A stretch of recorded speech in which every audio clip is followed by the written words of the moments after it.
texto que Deus me deu para trazer nesta noite a todos nós é o texto da recomendação de um pastor a outro pastor. De um pastor mais experiente a um pastor menos experiente. Paulo a Timóteo, em 2 Timóteo capítulo 2, verso 15. E eu, ao meditar e preparar essa meditação, eu fiquei pensando o que Pascoal diria aos pastores mais novos. Então eu vou tentar ler o seu pensamento aqui e vou me espelhar no seu modelo, está certo?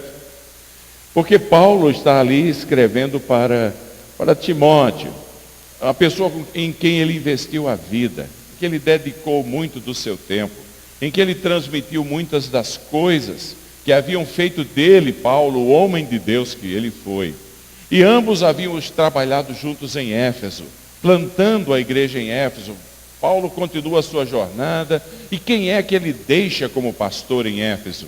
Timóteo, seu filho amado.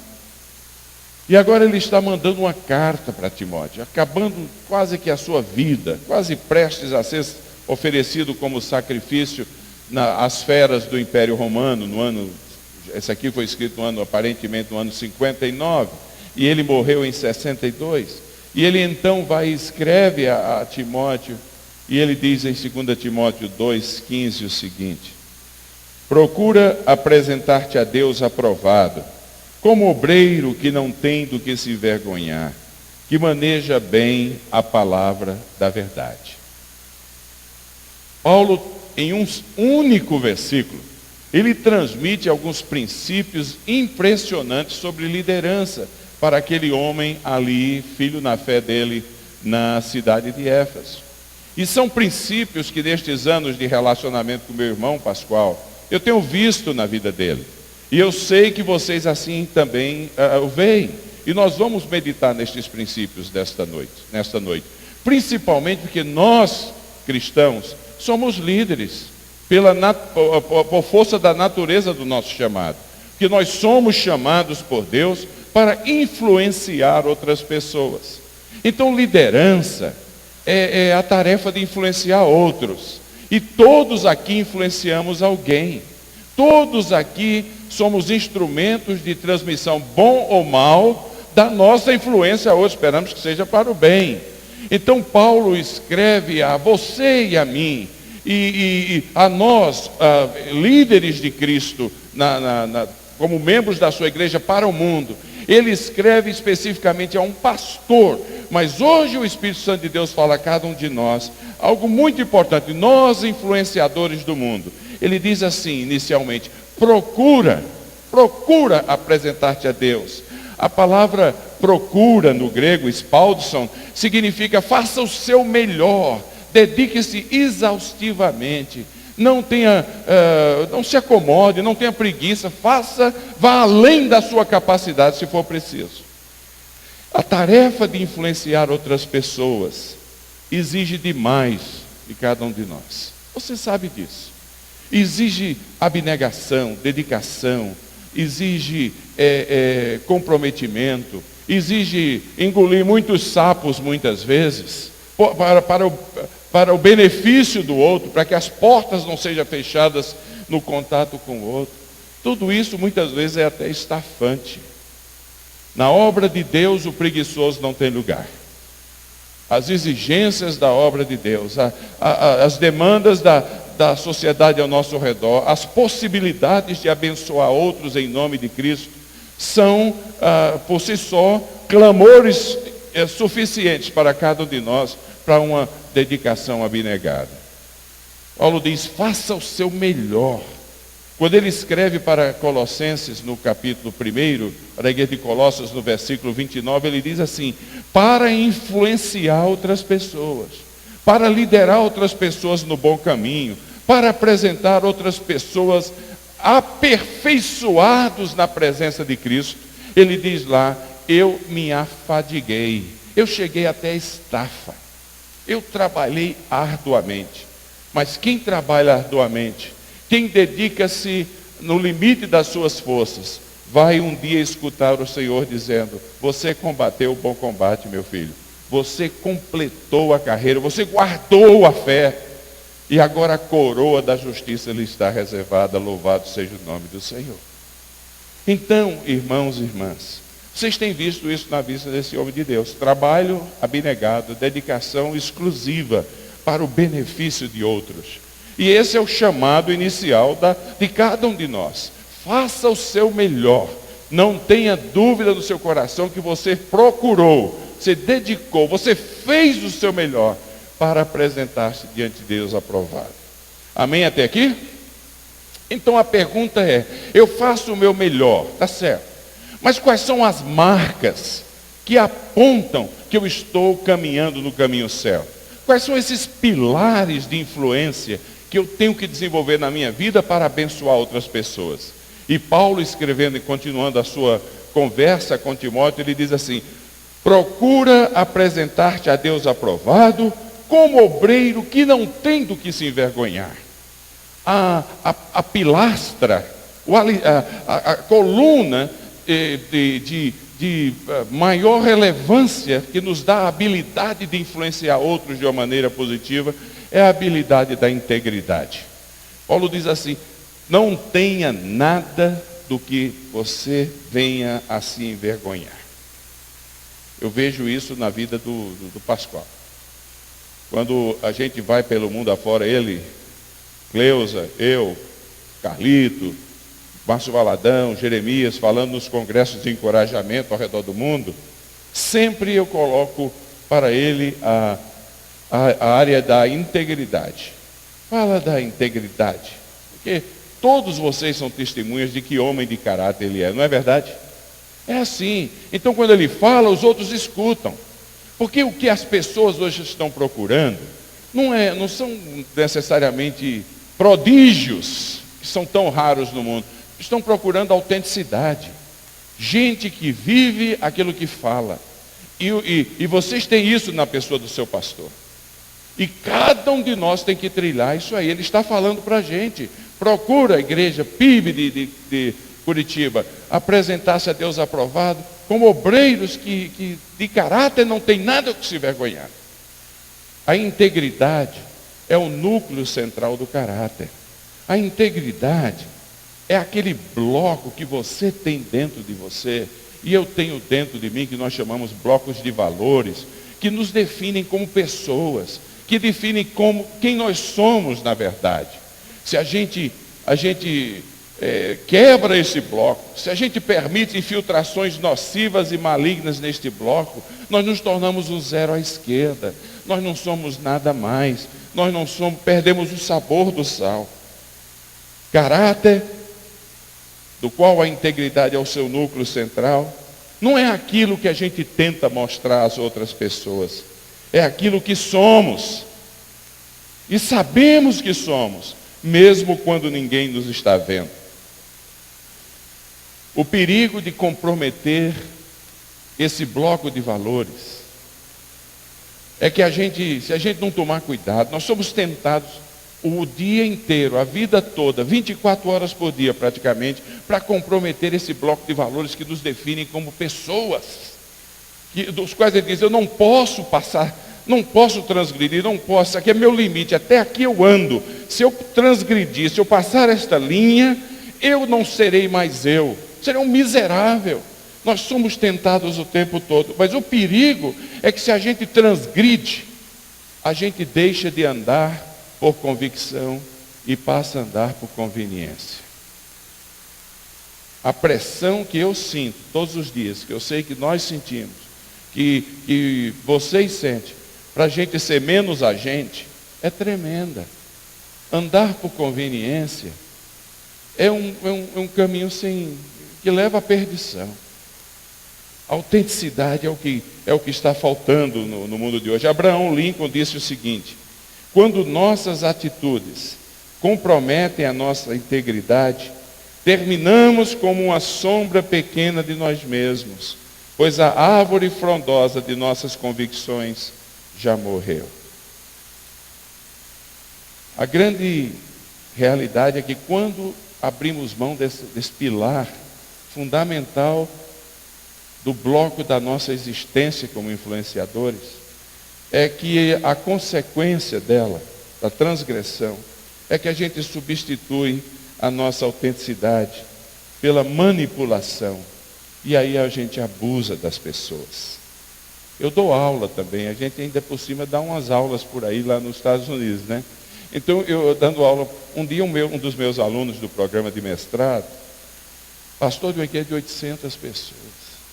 Depois que a gente conversou sobre esses assuntos na classe, ele veio, pediu para conversar comigo, ele veio chorando e disse, eu não sei mais o que é que eu faço. Eu falei, o que é, rapaz? O que está acontecendo? Ele falou, houve um dia que Deus, com autenticidade, abençoou minha vida e pessoas foram curadas, houve sinais e prodígios no meu ministério.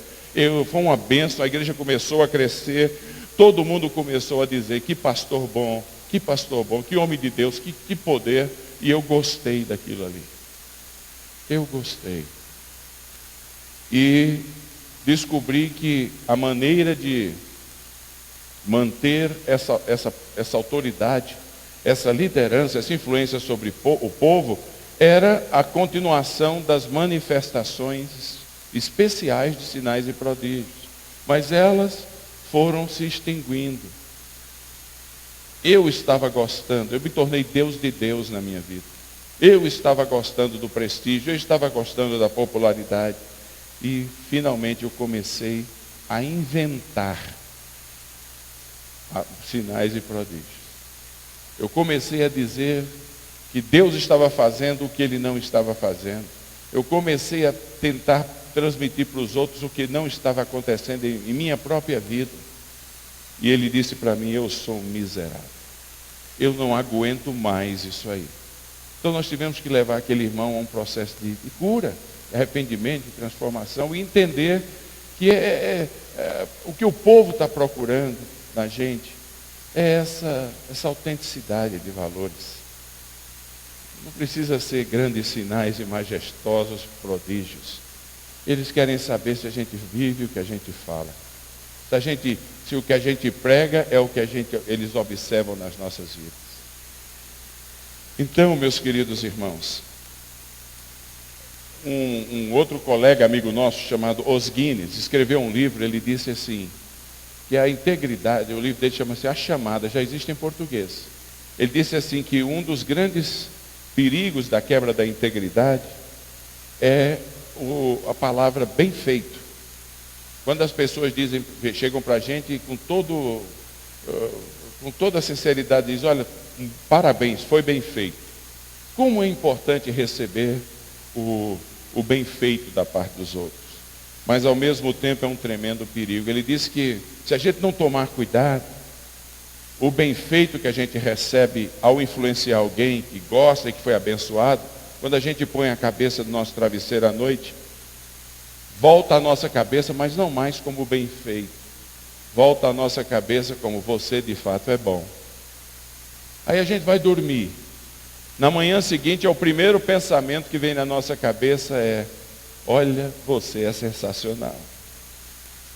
E aí quando é de noite, a gente vai dormir, pensamento volta à nossa cabeça e já não é mais você é sensacional. O que vem agora é você é indispensável. E aí você vira Deus de Deus. Você começa a achar que a obra só funciona por sua causa. A influência se não for você, ninguém mais abençoará aquela pessoa. E aí nós quebramos o princípio básico da integridade espiritual, que é a Deus toda a glória. Então, irmãos, façam o seu melhor. Eu vou tentar fazer o meu melhor. Cai aqui, cai acolá, mas como diz a música, depressa levanta e continua a andar. Vamos à luta. Integridade é o primeiro pilar de uma vida abençoadora e influenciadora. Faça o seu melhor. Amém até aqui? Tem que agir porque tem um negócio chamado relógio na minha frente aqui. O segundo pilar é o pilar do conhecimento. A Bíblia, o texto aqui, Paulo escrevendo a Timóteo, diz assim, procura apresentar-te a Deus aprovado, como obreiro que não tem do que se envergonhar e que maneja bem a palavra da verdade. Então, o conhecimento, o manejar bem a fonte da verdade por excelência, que é a Bíblia, mas também outros conhecimentos que que são verdadeiros, seculares, que enriquecem a nossa vida, é indispensável se nós queremos ser aprovados na tarefa de influenciadores ao mundo. Conhecimento. Faça o seu melhor para falar do que sabe. Hoje eu estava almoçando com o pastor Gerson e sua esposa, Mazé, uma comida maravilhosa italiana que, meu Deus do céu, bom demais. E o papo foi o Pascoal. Tinha que ser, tá certo ou não? E ele disse uma coisa assim: olha, esses anos todos que eu convivo com o Pascoal, eu nunca vi o Pascoal vir despreparado para uma reunião. O assunto ele comanda. E quando ele não comanda, ele está pronto para ouvir o que os outros, e faz perguntas assim muito sábias para ouvir o que os outros têm a dizer. Isso aí. Ninguém vai caminhar na carreira e terminar muito bem, influenciando outros, sem o conhecimento. É uma grande ilusão achar que as pessoas comprometerão seu coração e a sua lealdade absoluta a programas de igreja, a estratégias de igreja, a atividades, a propósitos, a células. Não, elas podem se tornar absolutamente leais à igreja. Elas muitas vezes se convertem ao cristianismo, mas lealdade a Cristo implica em conhecer Jesus pessoalmente, nascer de novo, experimentá-lo e também um conhecimento das Escrituras. Deveria eu ouvir um amém a isso aí, amém? Então temos que conhecer a Bíblia, temos que estudar, nós somos influenciadores. Faça o seu melhor para o seu conhecimento das Escrituras ser tão habilitado que as pessoas, ao fazerem uma pergunta, você sabe responder. A cada barbaridade acontecendo por aí afora, uma senhora foi dar um testemunho e falou assim: lâmpada para os meus pés é a tua palavra. E já não sabia mais nada. Lâmpada para os meus pés. Depois de tentar umas 3 vezes, falou: lâmpada para os meus pés é a tua palavra e energia para o meu corpo inteiro.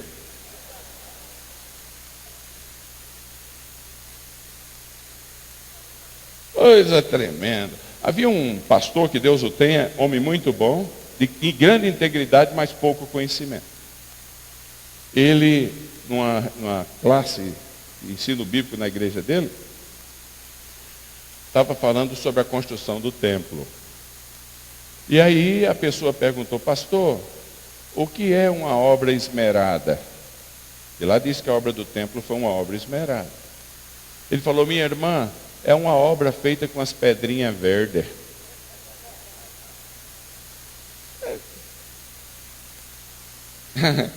Onde ele era pastor, passaram os bandeirantes. E aí um irmão mais da igreja, mais treinado assim, falou: pastor, diga, irmão, aquela não é uma obra esmeralda, não. Aqui está dizendo esmerada. Eu falei: e o que é que está faltando? Falta um L. Eu falei: então põe. Tem um L aí. Então naquela igreja, a obra do templo foi uma obra esmeralda, a partir daquele momento. Nunca se vendeu tanta Bíblia e nunca se conhece tão poucas Escrituras. Nós temos que tomar cuidado. Se a gente quer ser influenciador de outras vidas, quer liderar outras vidas, a gente tem que estar pronto para o argumento, para a conversa. A gente tem que estar pronto para dar resposta à razão da nossa fé aos outros. Temos que estudá-la, temos que amá-la, guardá-la no coração. Eu estava na PIB de São José dos Campos, hospedado na casa do Púpio, e eu entro lá, uma casa muito boa, num condomínio fechado, ele, 62 anos de idade, 65 anos de idade, a esposa dele, uma dentista aposentada, 63 anos, me põe num quarto lá de visitante. Quando eu vou ao banheiro do quarto, na suíte, no espelho do quarto estava lá, Josué 1,6. Não cesse de falar, escrito com batom, o versículo. E eu falei: gente, que interessante, eu nunca vi isso, toda a minha vida. Batom, escrevendo o versículo nos vidros. Desci para o jantar, que eu tinha chegado no final da tarde. Na geladeira, Elias, pega um suco ali na geladeira. Quando eu vou pegar, está em um papel grudado com um imã na geladeira, dizendo o quê? Josué 1,6. Não cesse de falar desse livro da lei. Antes medita nele de dia e noite, para teres o cuidado de fazer tudo quanto nele está escrito. Então prosperar o teu caminho e serás bem sucedido. Aí a curiosidade foi crescendo dentro de mim. Sabe como é que é, né? Aí terminou de jantar, fomos para a sala de visita. E tinha um espelhão, ainda tem, daquele bonitão. O que vocês acham que estava escrito com batom no espelho? Josué 1,6. Aí foi demais para o meu caminhãozinho. Aí eu perguntei, Pupi, o que está acontecendo aqui nessa casa? Tem uma coisa estranha. Onde eu vou, eu vejo Josué 1,6. O que é isso? Ele deu uma risada e falou, é o seguinte. Minha esposa e eu fizemos o compromisso de memorizar um versículo por semana esse ano. Então a gente põe de domingo quando chega da igreja, até o domingo quando volta da igreja, uma semana inteira, onde a gente vai mais na casa, a gente põe o versículo lá. No final da semana já memorizou. Vai na geladeira 500 vezes. Vai no controle da televisão 2.000 vezes. Então, no final da semana, já memorizou. Então, quando a gente volta, apaga, e como já está meio tarde, ela pega o batom dela da bolsa e põe um novo versículo. E nós vamos memorizar 52 versículos dessa semana, esse ano. Não é uma maravilha uma coisa dessa? Influenciador. A palavra de Deus dentro da gente, no coração da gente, na mente da gente, motiva a gente, abençoa a gente e outros. Então temos que conhecer as Escrituras, santifica-os na verdade, a tua palavra é a verdade, faça o seu melhor, faça o seu melhor. Mas é verdade que a gente tem que conhecer outros assuntos também. Tem que ler livros de conhecimento geral, tem que ler revistas, tem que estar literatura boa, livros de uma maneira geral, conversar com pessoas, assistir bons programas, sermos pessoas informadas. É por quê, irmãos e irmãs? Porque o povo com que a gente convive está melhorando na vida, está estudando. E se a gente não procura melhorar o nosso conhecimento, a gente fica sem respostas para eles. A gente não sabe do que eles estão falando. Ninguém cresce na habilidade de influenciar outros sem integridade. Mas ninguém cresce sem conhecimento. Muita gente pode seguir pessoas porque elas são muito boas. Mas há muita gente boa que sabe o que fala. Então, mais cedo ou mais tarde, eles gravitam para lá. É assim. Então, faça o seu melhor para ser uma pessoa rounded, como eles chamam, que sabe conversar sobre muitos assuntos, mas que tem a base nas Escrituras para saber onde está edificando ou quando deve parar por não estar edificando mais. Amém até aqui? Agora vamos ao terceiro pilar, que só me resta alguns minutos. O terceiro pilar é o pilar dos resultados. O texto diz assim: faça o seu melhor para apresentar-se a Deus o quê? Aprovado. Aprovado em quê? Aprovado na tarefa que Ele dá a você. Tarefa ministerial que Ele dá a você de influenciador. A tarefa que você tem aqui de líder de grupo, a tarefa que você tem aqui de ministérios sociais. Você é líder, não importa se você está liderado para o outro, você está influenciando alguém. Então, nisso que você faz, o que vale é no final da vida, ou no final daquele ministério em particular, você saber dentro de você que o que você tinha para fazer, você fez o seu melhor. Então, e você fez o seu melhor para Deus. Pessoas podem seguir um líder porque é uma pessoa de integridade, há outras que, muita gente que tem integridade. Pode seguir um líder porque a pessoa tem muito conhecimento, mas se nada novo acontecer, se não apresentar resultados no ministério, há muita gente que tem a mesma integridade, conhece muito e está produzindo coisas novas. Há muitos cristãos por aí afora que o tempo do verbo mais usado é do futuro do pretérito.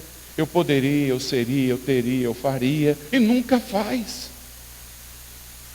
E nunca desenvolve a tarefa. Pensa um pouco comigo aqui. Se alguém perguntar para você, diga-me O que é uma coisa em particular maravilhosa que Deus tem feito na sua vida nos últimos 15 dias? O que é que você e eu podemos responder a esta pessoa? O que é que Deus está fazendo em nós para a gente fazer nos outros? Jesus, quando estava na cruz, disse assim: está consumado. Em outras palavras, tudo o que ele veio a fazer, fez. Nada ficou faltando.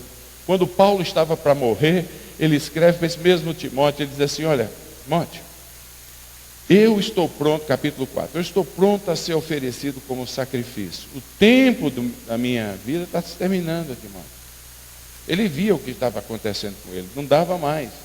Ele falou: eu combati o bom combate, eu completei e eu imagino, meu querido Pascoal, Cleusa, que quando as feras do circo romano, se é que Paulo morreu lá, mordiam Paulo, a dor devia ser terrível, massacrando, dilacerando a carne.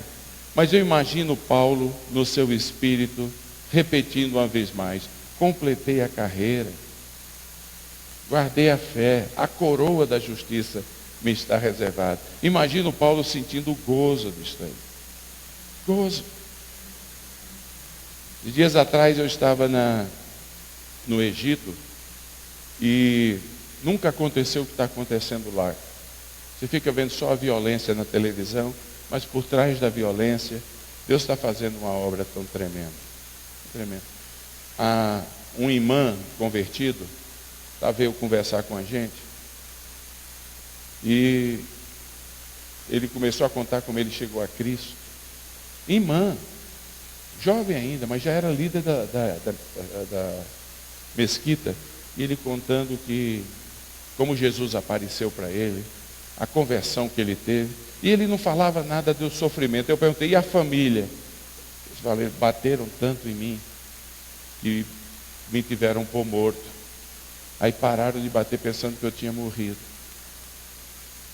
Falei: e aí? Ele falou: os sofrimentos do tempo presente não são nem a comparar com a glória que há de ser revelada em Cristo Jesus. Ele falou: um imã, ex-imã, agora um crente. Louvado seja o nome do Senhor. Quando a gente tem a vida na perspectiva correta, o propósito da gente é completar bem a carreira. Porque completar bem garante bênçãos para quem vem depois da gente, nossos filhos, nossos netos, e a reputação da nossa herança, que é deixada na memória social da sociedade. Então Paulo escreve para Timóteo e diz assim: olha, preste atenção, meu filho, na fé, faça o seu melhor, para o que vier ser posto na sua mão, você fazer bem feito, você levar a bom termo, tudo o que vier à mão, porque você tem que fazer para o Senhor. Procura apresentar-te a Deus aprovado. Amém? Agora vamos concluir, porque ninguém é de ferro, né? E agora ele vem com o último dos 4 pilares. Esses 3 pilares iniciais são pilares que aplicam-se a qualquer liderança, cristã ou não. Integridade, conhecimento e excelência no que você faz. Se você não lidera uma empresa e você não tiver esses 3 pilares na sua vida, no procedimento, você vai falir sua empresa, vai perder seu emprego. Então são pilares universais para a liderança, mas há algo que só aplica-se ao cristão. E Paulo escreve a Timóteo e diz assim, como eu sei que vocês têm visto isso na vida do Pascoal e da Cleusa. Paulo escreve para Timóteo e diz: faça o seu melhor para apresentar-se diante de Deus. A unção divina, o óleo, como o Pascoal pregou hoje pela manhã, que mensagem linda. O óleo da presença de Deus nas nossas vidas é o essencial para uma liderança cristã bem-sucedida, influenciadora. A gente pode fazer a obra de Deus sem Deus, mas dói, geme, é uma máquina. Você vai no sistema, vai nas células, vai nos grupos, vai nos cultos, vai na música, é tão lindo, dá para ir, mas vai gemendo, uma hora arrebenta, é um motor sem óleo. Funciona por um tempo, mas arrebenta mais cedo ou mais tarde. Nós precisamos da presença de Deus na nossa vida. Tudo começa e tudo termina na presença de Deus. A presença de Deus é um lugar de arrependimento, de perdão, de gratidão, de exaltação. Tudo que fizermos, tudo que estiver ao nosso alcance para fazer, tem que ser feito na presença dele. O nosso calendário diário tem que incluir a presença de Deus. A nossa meditação, o nosso tempo de oração, a nossa hora silenciosa, o nosso derramar na presença dele. Tem que ter. Eu estava conversando com o pastor Ron Lee, que é da rede, é o pastor de uma igreja de agora 470 mil membros. Ele só pastor auxiliar na igreja dele são 600. Um dia um pastor auxiliar chegou para o outro e perguntou: você é visita? Nem conhecia o outro, 600 pastores na igreja. E um homem que lidera um orçamento de $500 bilhão por ano lá na Coreia. Não é brincadeira, não. E eu perguntei para ele: como é que você faz? Você ainda dá para ter um tempo com Deus diário? Ele falou: bom, eu tenho que estar na igreja. Todos os dias eu venho para a reunião de oração às 5 horas da manhã. Mas eu não conto essa reunião de oração. Porque nessa reunião de oração eu estou liderando a reunião de oração.